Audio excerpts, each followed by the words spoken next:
The most successful video on this channel is an interview I've done with Joel Skousen, and we talked about the superpowers, how they're clashing, how this clash might begin, how it could end.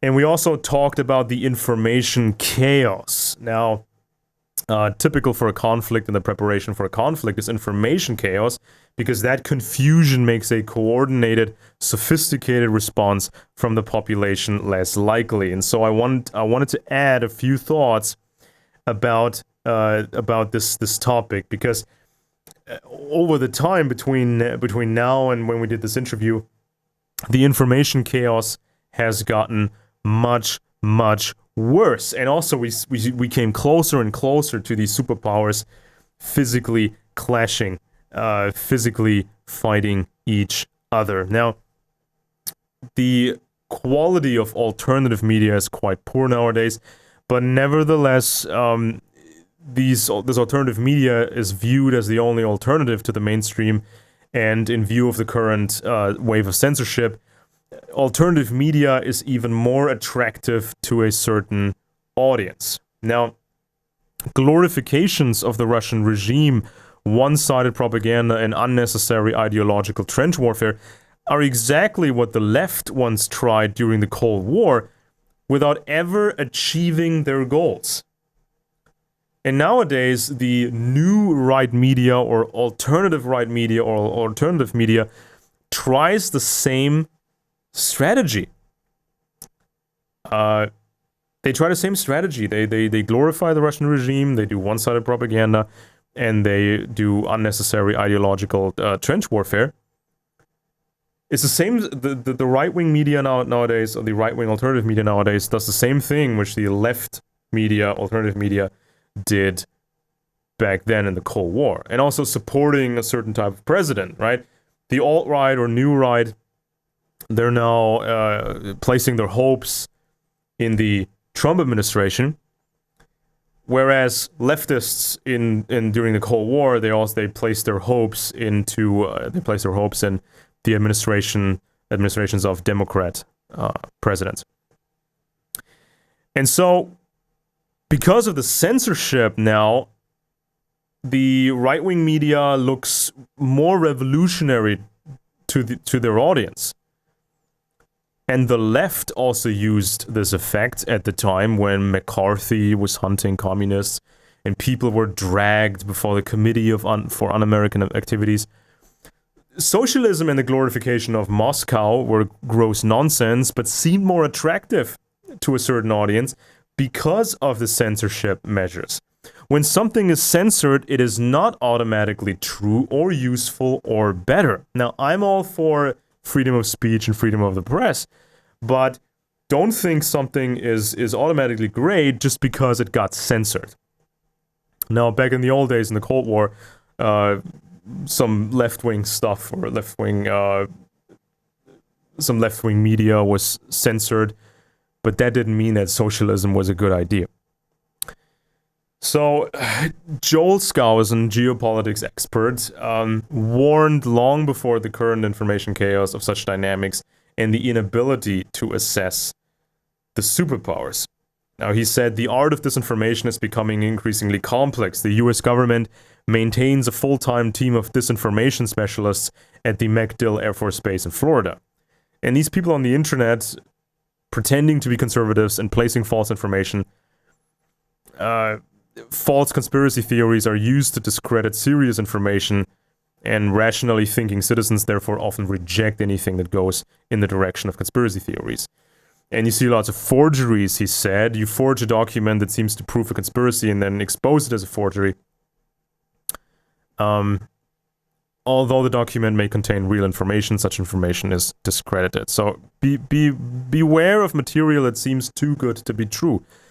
And that sort of reminds me of this whole Agent Q, QAnon thing. You know, it's not reality. I wish it was true, but it's not true. It seems too good to be, it sounds too good to be true. And Skousen also said the alternative media are not particularly competent at evaluating and distinguishing information. They are constantly being deceived because they want evidence so badly For example, that martial law will be imposed next week. And so he was very critical of guys like Alex Jones and others who have a new sensation every week, and they claim these inside sources and this inside knowledge. But how good is that information? You know, just how much are people playing Alex Jones and others?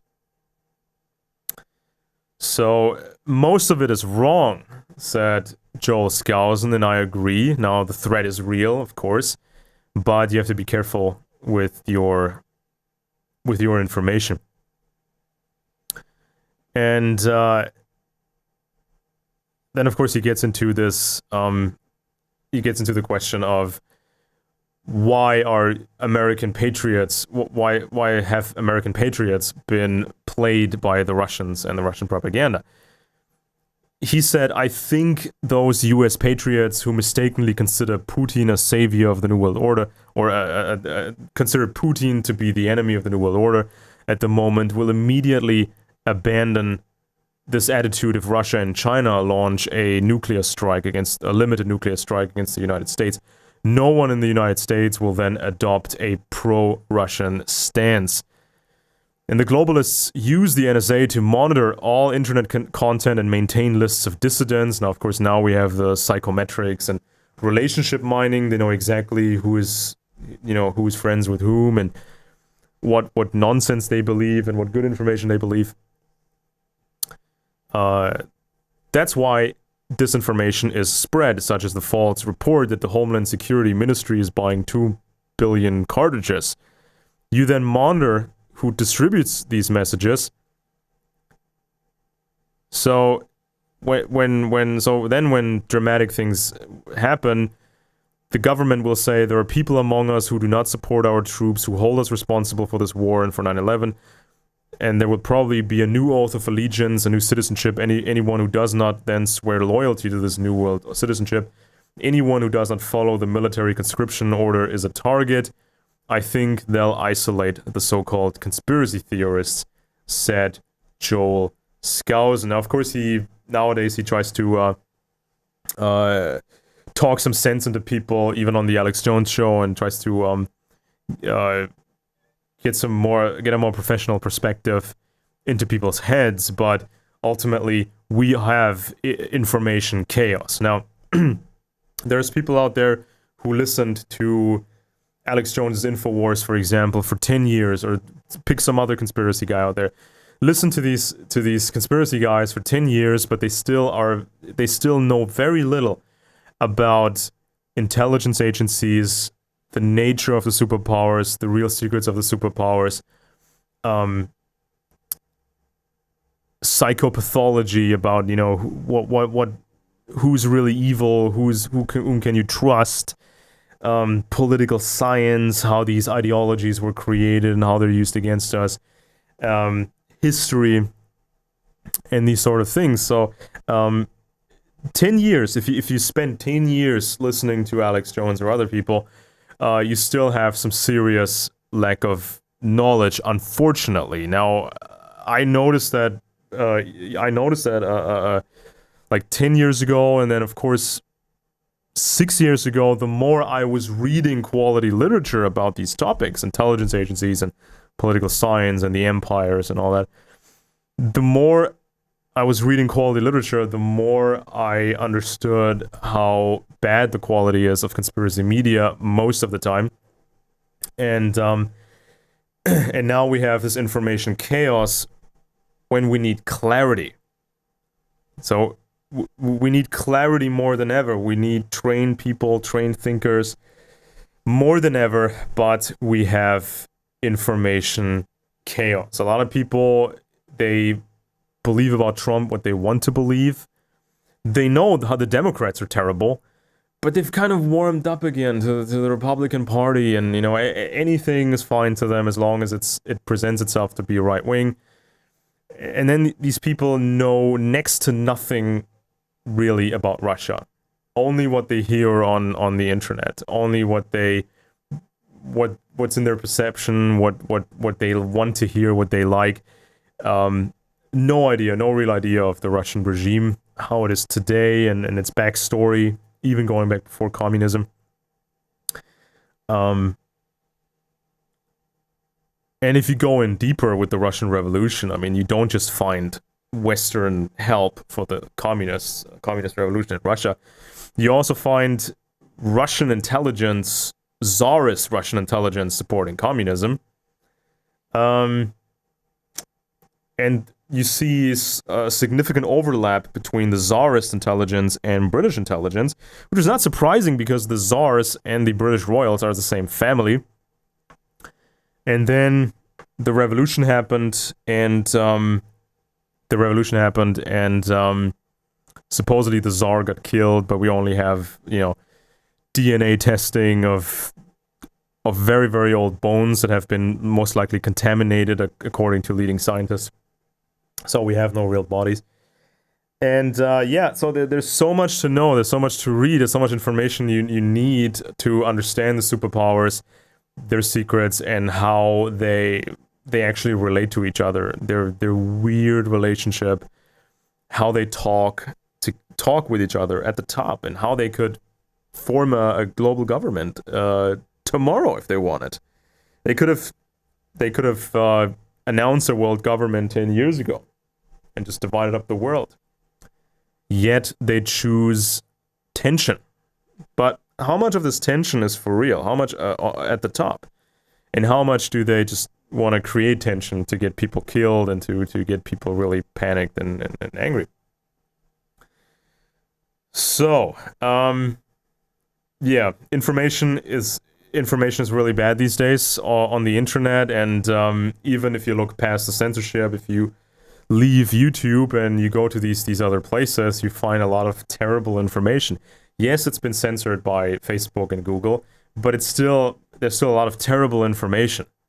And if you go around spreading a lot of hate and a lot of very simplistic stuff, then you just increase the chaos, and you will drive a lot of people into the hands of the socialists. So the only way to really solve this information chaos is for people to get real books, get real literature on these topics, and start reading. You know, it gets easier. There's even audiobooks nowadays. There's some gadgets that can just read you all kinds of ebooks, you know, even though it's not per se an audiobook. And so there are many ways you can incorporate real books into your life. You know, you can have books lying around in your home, and you read a chapter, and then you read another chapter, and you get used to it. And that's how you really understand politics and the superpowers. So, yeah, listen to the warning of Joel Skousen. He's been around for a while, and he also saw what happened in the old days during the Cold War. You know, when patriots were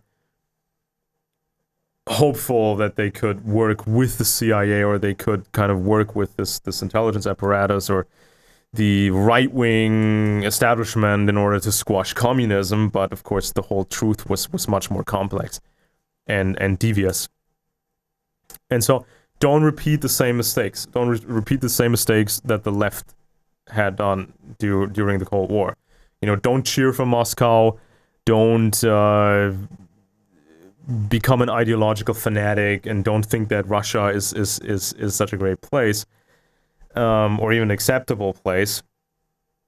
And be aware of the terrible quality you see in alternative media these days, and how that can directly relate to serious political and personal mistakes. So if you have tensions boiling over in the United States, if you have some sort of a conflict, domestic conflict, be it left versus right, or be it something to do with migrants, especially illegal migrants, if you have any sort of that stuff going on, and maybe even a right-wing uprising, you know, paid for by the Russians or some sort of stuff, if you attach yourself to that, if you make a mistake like that, this will cost you dearly. So stick to good information and avoid the chaos. Please subscribe to this channel. And support us on Patreon and comment down below.